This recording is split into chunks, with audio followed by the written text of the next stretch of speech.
لاہور میں 13 دسمبر کے جلسے کے بعد وزیر اعظم عمران خان کو 31 جنوری سن 2021 تک استعفے کی ڈیڈ لائن دینے والی پی ڈی ایم کی تحریک کے لیے آنے والے 2 مہینے بہت اہم ہیں، جن کے دوران اپوزیشن اتحاد کو متحد رہ کر پوری طاقت سے اسلام آباد کی طرف لانگ مارچ کرنا ہوگا اور اسمبلیوں سے استعفے دے کر اپنے احتجاج کو منطقی انجام تک پہنچانا ہوگا تاکہ کپتان حکومت سینیٹ کے الیکشن کروانے میں کامیاب نہ ہو پائے۔ اس دوران اگر تمام اسمبلیوں سے استعفوں کے معاملے پر اپوزیشن کی دونوں بڑی جماعتوں میں پھوٹ پڑ گئی تو پی ڈی ایم کی تحریک کے غبارے سے ہوا نکل جائے گی، لہٰذا ضروری ہے کہ مسلم لیگ نون اور پیپلز پارٹی اپنے اسمبلیوں سے استعفے دینے کے اعلان پر قائم رہیں، اور اگر اس دوران سیاسی حالات بدل کر ان کے حق میں نظر آئیں تو پھر وزیر اعظم کے خلاف عدم اعتماد کی تحریک لانے کا رسک بھی لے لیا جائے۔ یوں اگر عدم اعتماد کی تحریک کامیاب ہو جائے تو اسمبلیاں بچ جائیں گی، لیکن اگر یہ تحریک ناکام ہو جائے تو پھر اسمبلیوں سے استعفے دینے کا فیصلہ تو پہلے ہی ہو چکا ہے۔ تاہم دوسری طرف حکومت بار بار یہ دعویٰ کر رہی ہے کہ پی ڈی ایم اتحاد میں شامل دونوں بڑی جماعتیں مسلم لیگ نون اور پیپلز پارٹی زیادہ عرصہ ایک دوسرے کے ساتھ نہیں چل پائیں گی اور ان میں سے کوئی ایک جماعت حکومت مخالف تحریک کے آخری مرحلے میں داخل ہونے سے پہلے ہی مکا کر کے پیچھے ہٹ جائے گی۔ اگر ایسا ہوا تو اپوزیشن کی طاقت بکھر جائے گی اور کپتان حکومت کو اپنے 5 سال مکمل کرنے کا موقع مل جائے گا۔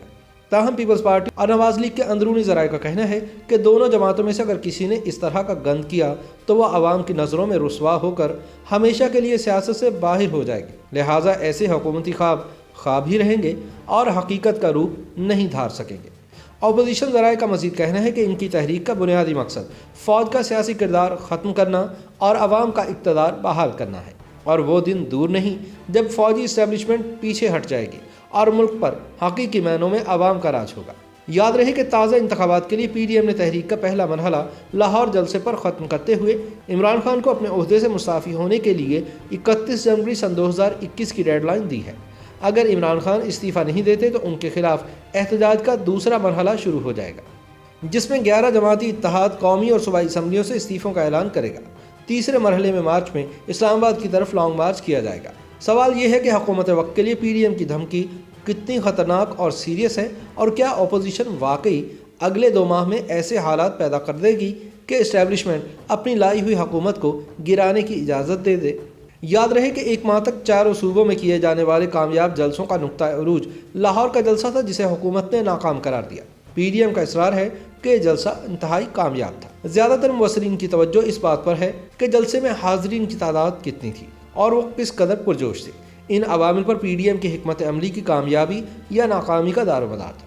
چونکہ لاہور کا مسلم لیگ نون کا گڑھ سمجھا جاتا ہے، یہاں سے ملنے والی حمایت سے پارٹی کے بیانی کی جانچ ہونی تھی۔ پی ڈی ایم کے حامیوں کے والہانہ جوش کو قدرے سرد کرنے میں کئی ایک عوامل کار فرما تھے۔ ملتان میں حکومت نے بہت سی رکاوٹیں کھڑی کر دیں، یہاں تک کہ جلسے کو آخری وقت تبدیل کرنا پڑا۔ لاہور میں بھی حکومت نے عوامی جوش کو سرد کرنے کے لیے ایک جامع حکمت عملی اپنائی۔ اس نے ڈی جے بٹ کو گرفتار کر کے ساؤنڈ سسٹم نصب کرنے سے روک دیا، گراؤنڈ میں پانی چھوڑ دیا، کووڈ-19 کے پھیلاؤ کو پروپیگنڈا کر کے لوگوں کو جمع ہونے سے خوف زدہ کیا، اور کرسیاں فراہم کرنے والوں کو کارروائی کی دھمکی دے کر سروس فراہم کرنے سے منع کر دیا۔ اس شام لاہور کے سرد موسم نے بھی اپنا کردار ادا کیا۔ جب نواز شریف نے رات کو تقریر شروع کی تو درجہ حرارت 6 ڈگری تھا۔ تاہم اس جلسے کی ناکامی کا تاثر فوجی اسٹیبلشمنٹ نے میڈیا پر معلومات کنٹرول کر کے ابھارا۔ کسی ٹی وی چینل کو جلسہ دکھانے یا پوری تقاریر نشر کرنے کی اجازت نہیں تھی۔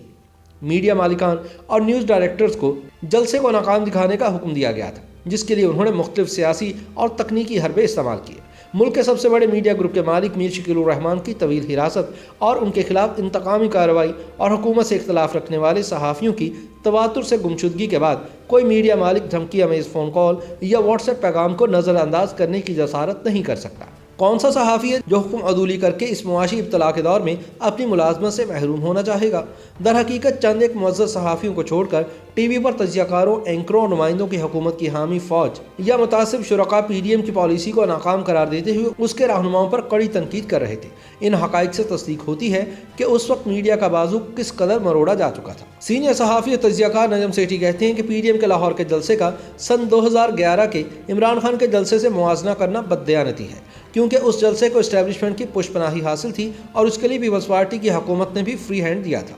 سب سے بڑھ کر وہ موسم بھی سہانا تھا اور فضا میں کسی وائرس کے خطرے کی دھمک بھی نہیں تھی۔